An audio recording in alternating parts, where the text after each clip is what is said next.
Welcome back to the podcast, guys. Today we are joined by Olena Kleiner, who is the co-founder and CEO of Salesdep. So welcome to the podcast, Olena. Maybe you can start by just telling us a bit about Salesdep and what you guys do. Hello, Jordan. Hello, everyone. Well, this is the AI sales platform, which helps to implement AI sales managers into sales departments. So my background is sales for all my life. And the last 11 years, I've been doing sales consulting. And I've been facing all those problems which normally owners of small and medium businesses face. And I always wanted to help them. First, I helped with my advice and like restructuring the business.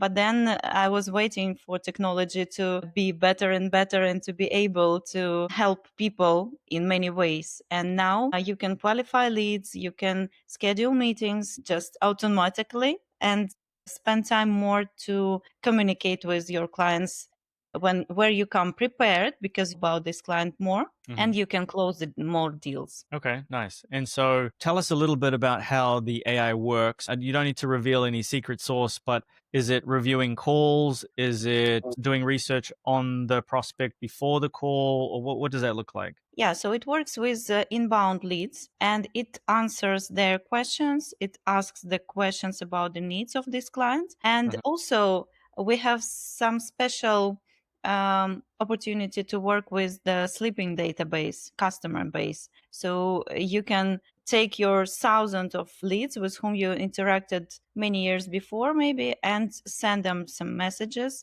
bringing them back to the conversation. And actually, my idea of creating this solution is to have all three channels of communication inside one platform. That's why it's called Salesdep.ai. So you can communicate through text, through video calls and voice calls. And text and video calls are already developed in our platforms, and voice calls it's the next level.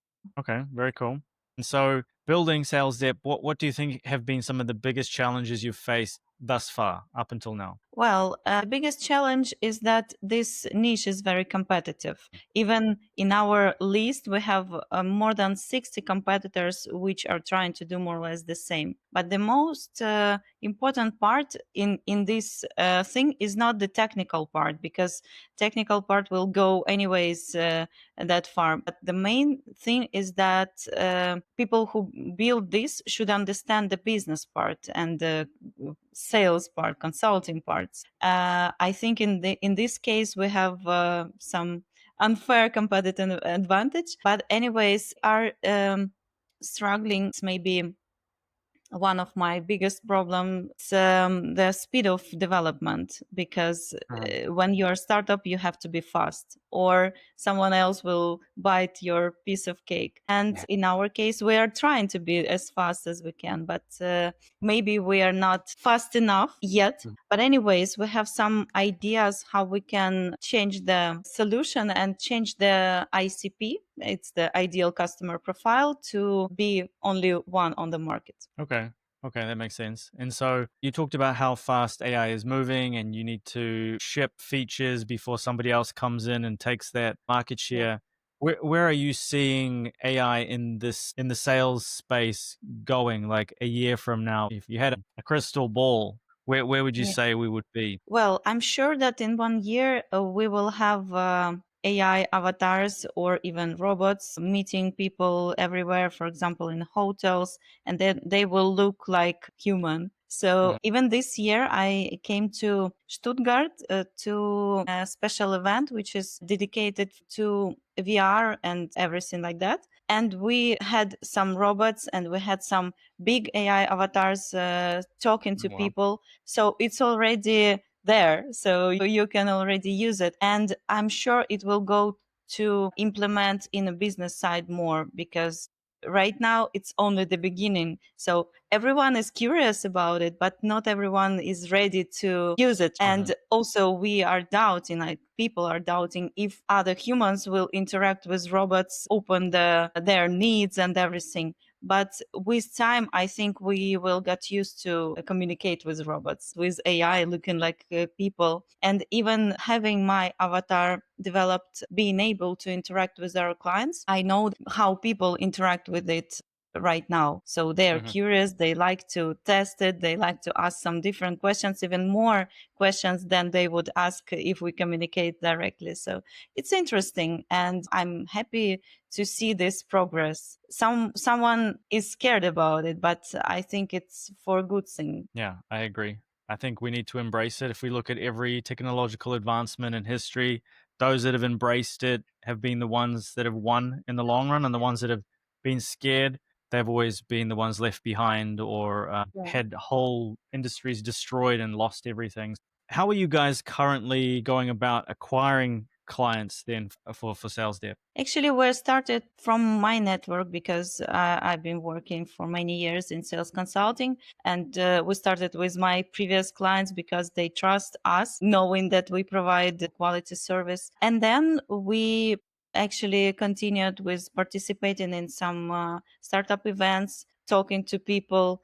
When someone received good results, they usually say about it, right? And especially Hmm. when this result is in the topic which not everyone already stepped in.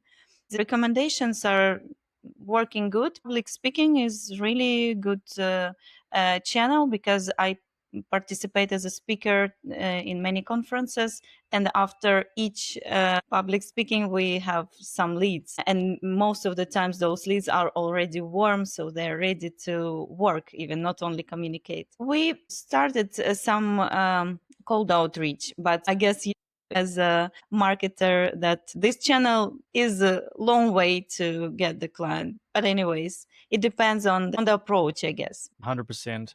And so, what has been your experience with cold outreach? Very slow, because most people that I speak to, it's a channel they know exists. They know they should be using it, and they try and they experimented with it, but it's slow, and the results are not so good, and sometimes it damages your reputation. And it's always easier to go just do business face to face. And so, have you Sure. found that to be the case?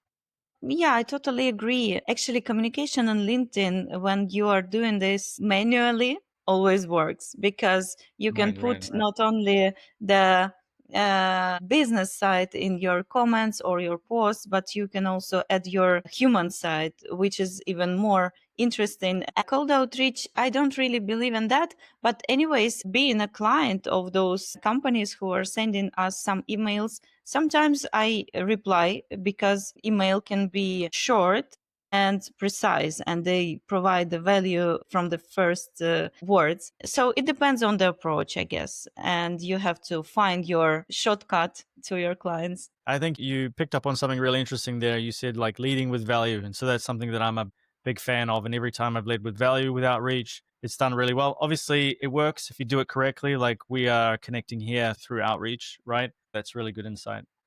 So, Olena, what are some big goals or initiatives, features, or anything like that that's on the roadmap for Sales Depth this year? Yeah, so we will finish the feature of voice calls, as I told you.